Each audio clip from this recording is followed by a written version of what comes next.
We live now. Hey. It's your host, Troy Smith. I'm here with Shawanda Dobson-Crawford. Say what's up, Shawanda. Hey, everybody. She said, hey, everybody. We got big time stuff, big time people happening. This week has been a crazy week. I'm going to be honest with you, because either one side of like my camera was twitching on one interview that was messing up stuff.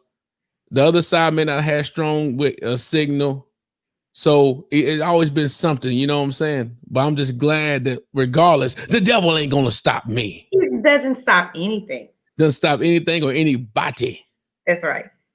Shawanda been holding it down in the real estate business. That's why I put the real estate. I couldn't think of another word. Like I had your girl Angela on. I had your girl, our girl Angela, our girl LaShonda. And I want to make sure we had the whole duo on here, the trio. Okay. Should we get love out there? And so I got the guru and I had the mogul. I was thinking of another name that I like to speak things to existence. Okay. And I was thinking tycoon, Shawanda the tycoon, but I think, but the coon thing, and I didn't want to really, I was like, with all this going on, people may try to not read it right. So I just put guru again. You cool with that? I'm cool. I'm cool. I answer. You answer to it. But the good thing is what you do answer to is Shawanda, the big time boss.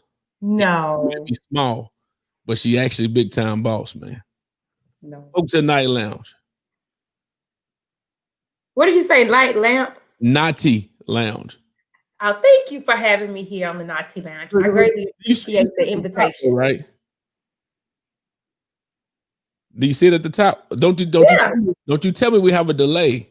No, I just missed what you said. No, I love all of your marketing skills, and it's popping. It's popping. Look, let me tell you. So when I first met Shawanda, I met her actually through LaShonda, and I can get their names mixed up, but I met them both. And I met Shawanda at the same coaching deal that I went when I seen LaShonda.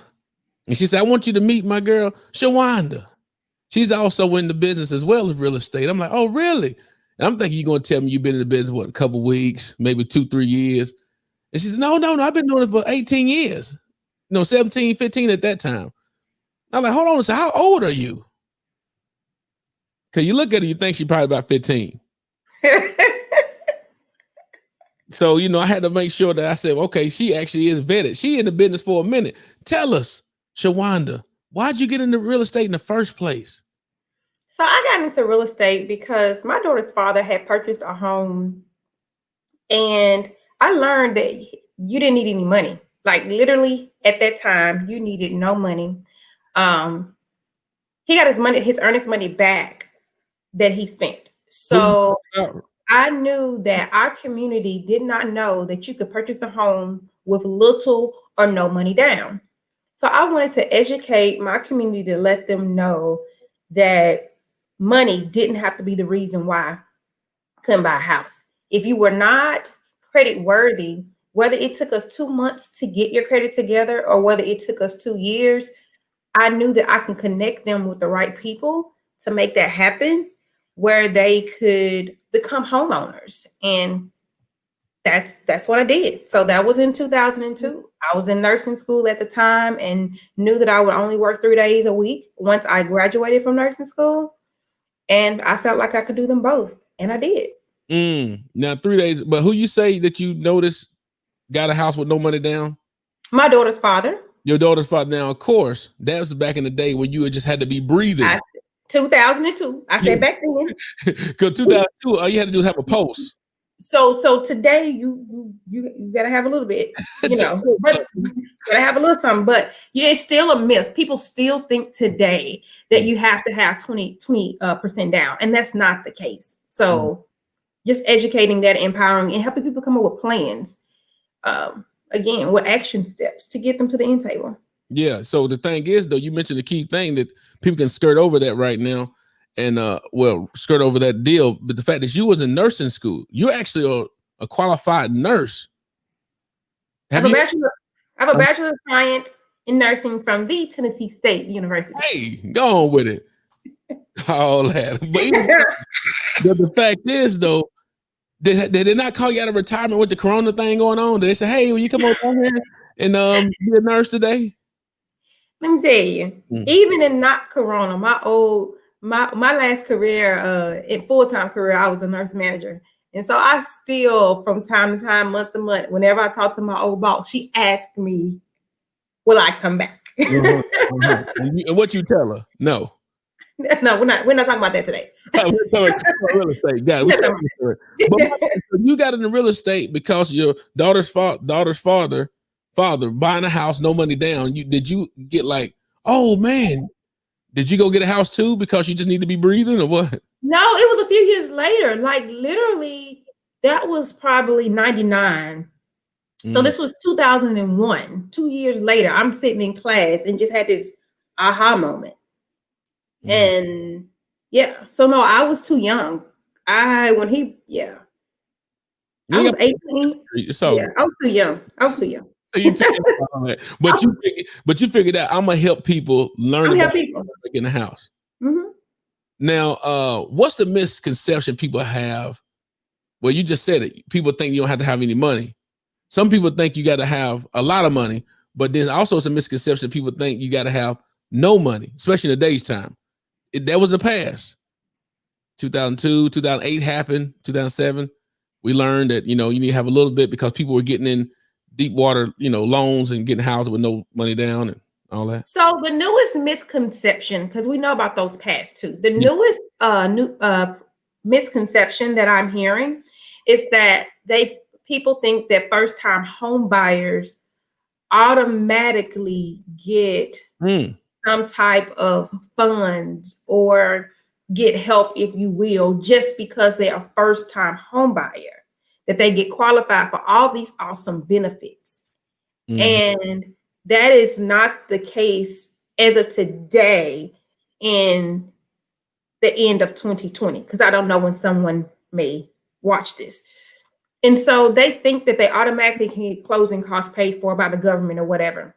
Right. And so what I have to explain to people is that there are programs out there, yes, for first-time home buyers, and honestly for any buyer, different programs out there, but there's income caps along with this. So just because you're a first-time home buyer, but if you make over a certain dollar amount, you're not going to get assistance. Tell them about it.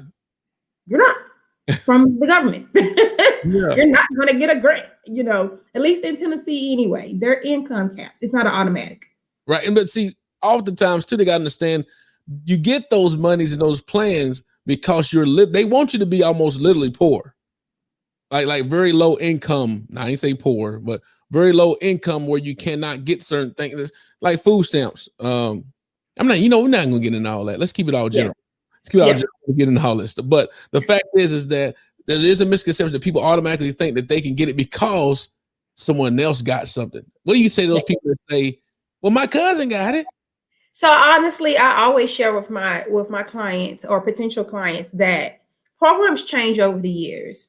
And so don't assume what somebody received even last year or a few years ago is available today. So if someone tells you about something and what they had and what they experienced, just come to me, ask me about it, ask your lender about it, and we'll let you know what's going on currently, because that is not necessarily what's happening today. So generally, I have a conversation with my potential buyers on the front end. We have a consultation, and I go over what the expectations are and tell them what to expect according to today's market and what's available according to today. That's good. That's the conversation, the expectation. Have to set the expectation up on the front end to me. Because they do come with you. They come to you like my cousin down the street or my neighbor down the street. He got a 2 point whatever on this. I'm talking about on the mortgage side. Absolutely. Something. Why can't I get it? Well, your friend didn't tell you what the situation or her situation was. Then also you may have a 517. You may not qualify credit wise. You may not qualify not the money wise. There's so many different qualifications there where you can't compare everybody's situation the same. You cannot. And this is also too in regards to comparing your experience with a previous lender or experience with a previous real estate agent and think it's going to be the same. Because Shawanda's her touch with her customers may be totally different. May have a better, she might have the Midas touch. May make you feel like, man, I'm so thankful I work with her compared to working with the other person beforehand. How do you overcome that stuff though, Shawanda, when someone try to compare you to their past relationship? Right. So during that consultation that we have, again, I talk about what's going on in the market, but I also set the expectation and tell them how I run my business. So that if they feel that I'm not a good fit for them, then we're able not to move forward with one another. I also, if a person has worked with a real estate agent in the past, I ask them, what are some of the things that you liked? What are some of the things that you didn't like about them? So that I can, again, let them know if I work the same way or not. Because there's no point of you coming over to me if I run my business the same way as the other person. We often hear the grass is not always green on the other side, right? So I just have those conversations. And if they haven't had a real estate agent before, it's asking that question of what do you expect out of this relationship? It's almost like dating. It is. So we're having a real conversation. And I'm asking those questions that may seem awkward to some people up front, but then they appreciate it because if they have talked to other people, some people don't ask those questions. It's so much bigger than me finding them a house. Buying a house is just one part of them. I need to understand more about them, their mindset, their goals and dreams and aspirations to be able to help them navigate through the home buying process, which is a small piece. And you threw the preacher finger up. I did not. The preacher finger up there. Because my thing, I want to know this right here, is that someone asked this question before, but I'd love to get your take on it too. Is that and I know this is very general, very big, broad question. Okay. But maybe you can narrow it down when they say, what sets you apart from everyone else? Because you heard the saying, like Angela mentioned earlier this week, everyone knows 14 real estate agents. I know you done heard it too. How do you set yourself apart from, because everyone want to do real estate on the side. We'll cover that in a second. You know what I'm saying? But what do you do? How do you set yourself apart from everyone else? Simply put, I'm just me. Like we all are made uniquely, right? And I understand that I am not necessarily a fit for everybody. Again, that's why I had that conversation. What sets me apart? My clients say that not only that I'm thorough, that I listen, and they feel that I have their best interest at heart. I know those words probably sound like something you hear all the time, but if you've been around a lot, like everybody's not empathetic. So because I am naturally, I love helping people, period, right? I have that nursing background as well. And so naturally, I'm a nurturer. I care. I put myself, treat you like you're my family. You're not just. You gotta get somebody's life changed today. It's not just about making money for me. I do have to make a living, but it's not just about making money. So it's about making sure that you and your family is going to have, making sure you have a great investment. And so because I care about you as a person, and I asked you what makes you happy, what gets you going, that's what sets me apart. Because my meeting is not just about you and you buying a doggone house. And I'm here beyond the close. Jeez. Got to give her a hand clap on that one. Because if somebody feel like they're going to get their life together. But I'm going to ask you this right here. I was going to ask you the question about how your nursing background plays into that, but you just said something very key that we give out. Nurses now and everyone, the first responders are like heroes right now. You follow what I'm saying?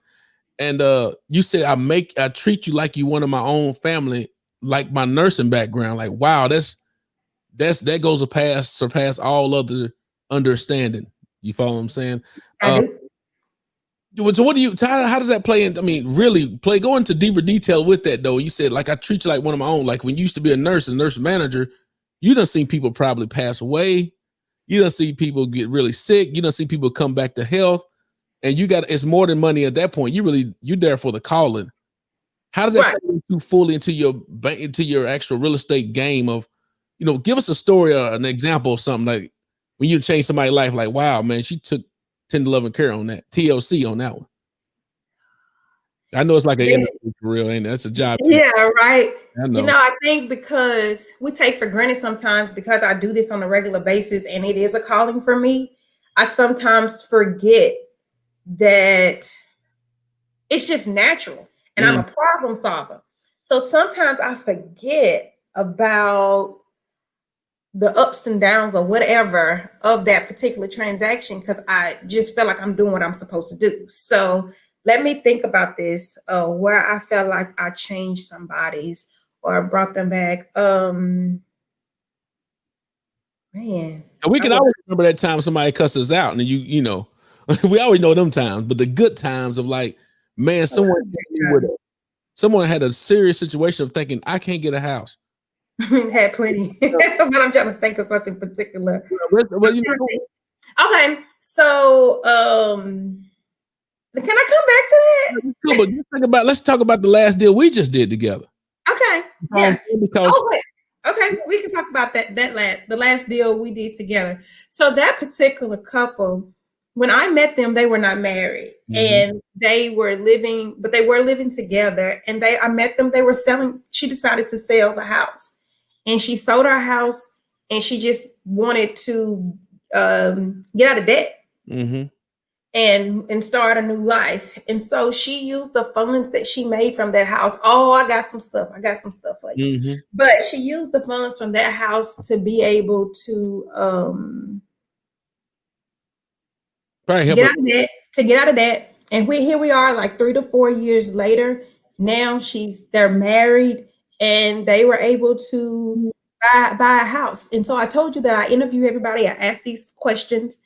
And so we go see this house from the internet. I could look and tell that house had everything in it that they asked for and a little bit more.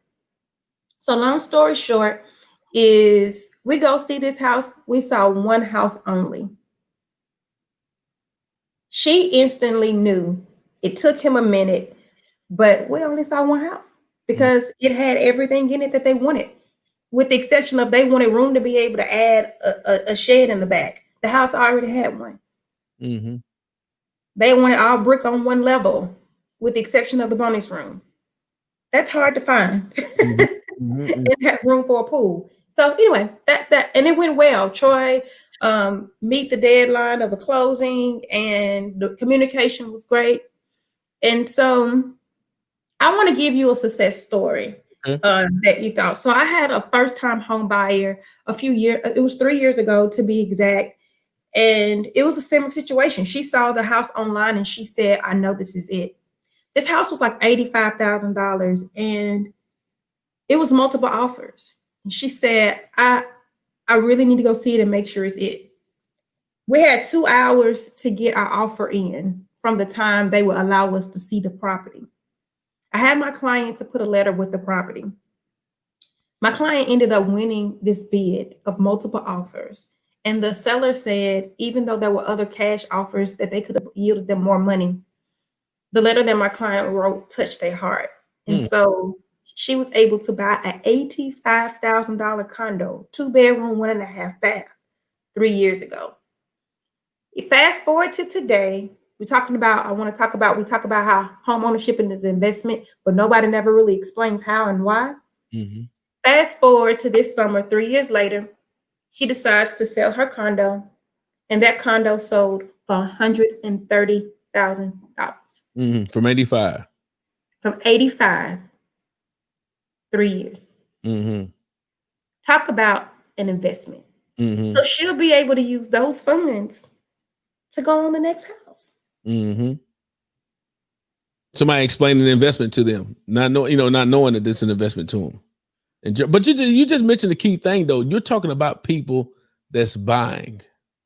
Now, a lot of real estate agents and people, professionals, say they hate dealing with buyers. They rather deal with sellers. What's your thoughts on that?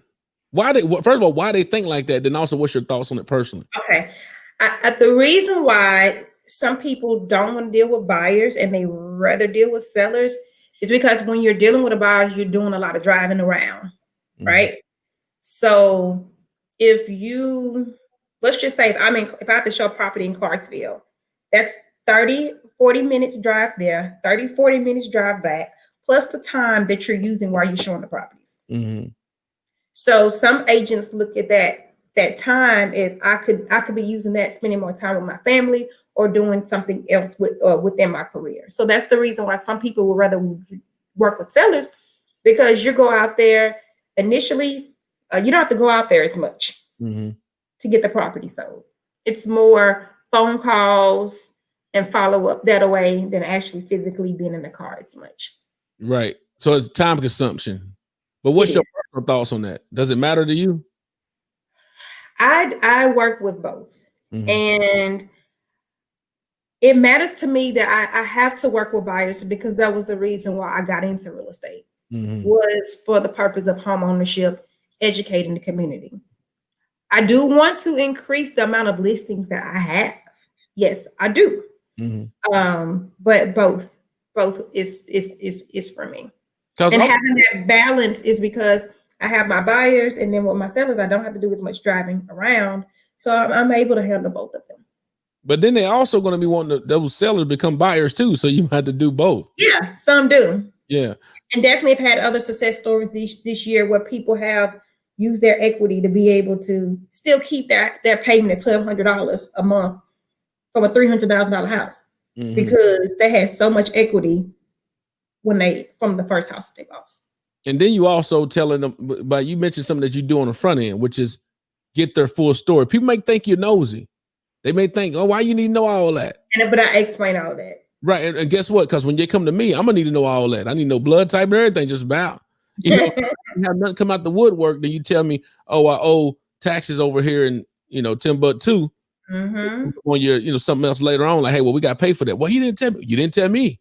It's all about the expectations, setting that presence up. But the reason why you having successful story, like you gave me 2 stories, success stories of people that's buying and they went to go see one house. And not only that, they see it online. And when you say, hey, I found something I think you might like, you already done covered all those bases. So when you see it, they're like, oh, that's it then. She listened to what I had to say. So that's why she's being all nosy and knowing all my business. You know what I'm saying? You're right. You ask the right questions and get the answers, then you're able to produce better results. So by asking the right question. Right. Asking the right question is right. So I want to ask you this question. When 2020 hit, how afraid were you? Were you afraid? Did something change in your mind? Did you have to pivot and do something different than what you did before? My honest first initial thing was, oh, I'm going to get caught up on some things that I've really been working on that I wanted to do. I'm going to get caught up on work. Cool.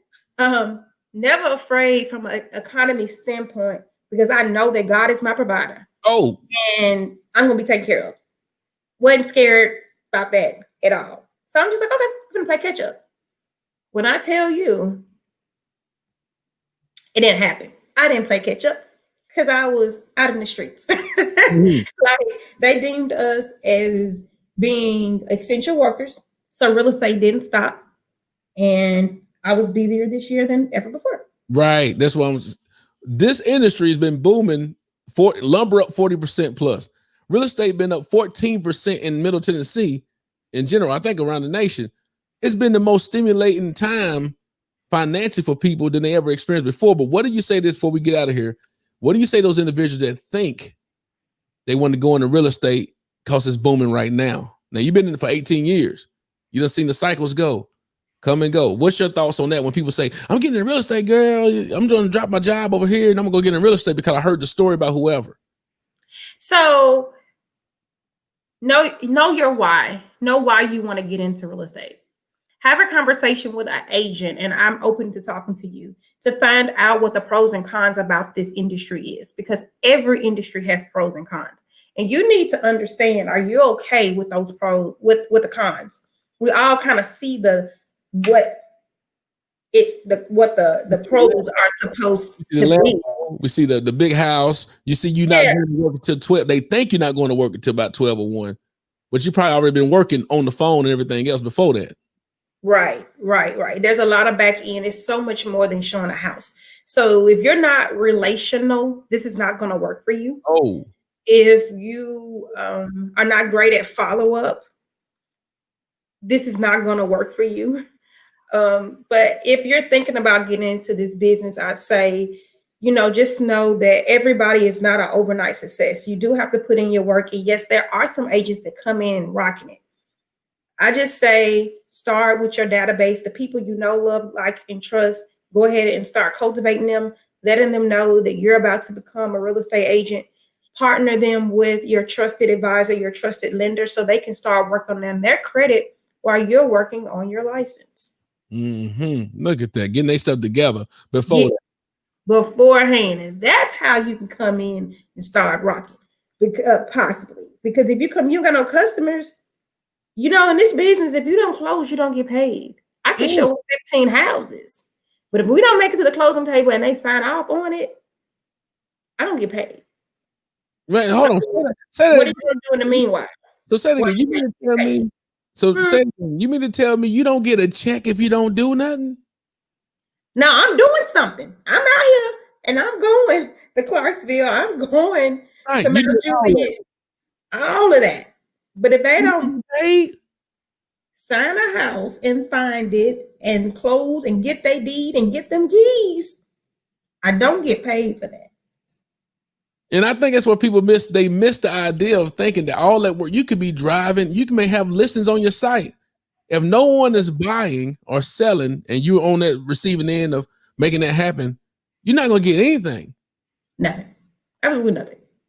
So when you see Shawanda drive what she drive or do what she do, or see so-and-so doing what they do, you can't automatically just think that that's going to be me in the next 2 years or even sometime 4 years. It might take a little while for you to do that. Before we didn't get into any of your personal stuff. Where are you from? I am a Nashville native. I'm from Nashville, Tennessee. I've been here my entire life. And graduated from Stratford High School. And went to Belmont for a short period of time, transferred to Tennessee State. And I am married and I have 2 adult children. You see that she said she got That's 2. That's all you want them to know. That's all you really want them to know. Exactly, because this girl got 2, not just adult, regular, they college age people. Like they beyond college age. Yeah, how old is the oldest child? 25. 25, and then she looking like, you know what, Jada Pinkett, her mama look younger than Jada Pinkett do. Wow. No, ain't no shade. I'm just saying her mama. Wow. But either way, thank you so much, Shawanda, for coming on, sharing Thank you for having me on the Noti Lounge. And the Noti Lounge stands for not overthinking it. So before we go, I want you to encourage the folks that's listening. They might be real estate agents, they may be mortgage loan originators, they may be in a whole nother line of business, but what we're trying to do is help them quit overthinking that idea they had on a paper napkin and wrote down while they was in class or at work somewhere else, and not overthink that idea. How can you encourage them not to overthink their next step and what they're trying to get done? So the key is doing at least one thing a day. Whatever it is that you're trying to accomplish, do one thing a day at minimum to get you there. We all have a lot of different things that we may be juggling. People often talk about balance. And I heard a few years ago to talk about balance, juggling versus balancing. You want to be sure that you're touching the things that are important to you daily. And that, let's just say one day you're not able to go to your kid's recital because you have to do something with your spouse. Well, then the next go around, you want to be sure to do what you need to do for your children. So it's just touching those things. Don't hold stuff too long that you forget and drop the other things that you're juggling. One thing a day to get you closer to your goal. Well, there it is. Thank you, Shawanda, for coming on the Noti Lounge today. Look, remember the true outcome of having a mindset of successful thinking is having an unwavering expectation of successfully achieving a predetermined goal, knowing that the outcome was supposed to happen. But remember too, the 2 most important currencies in life are time and relationships, because time you got to invest wisely because you can't get it back. Relationships get you places that money can't buy. I'm glad I know Shawanda because she might actually introduce me to some big time folks here every day, all the time. And anything else you want to say, Shawanda? Stay focused. Be you unapologetically. You got this. Go for it. Nice. I like it. I might turn on this co-host or something. I'm talking about. Holla at y'all.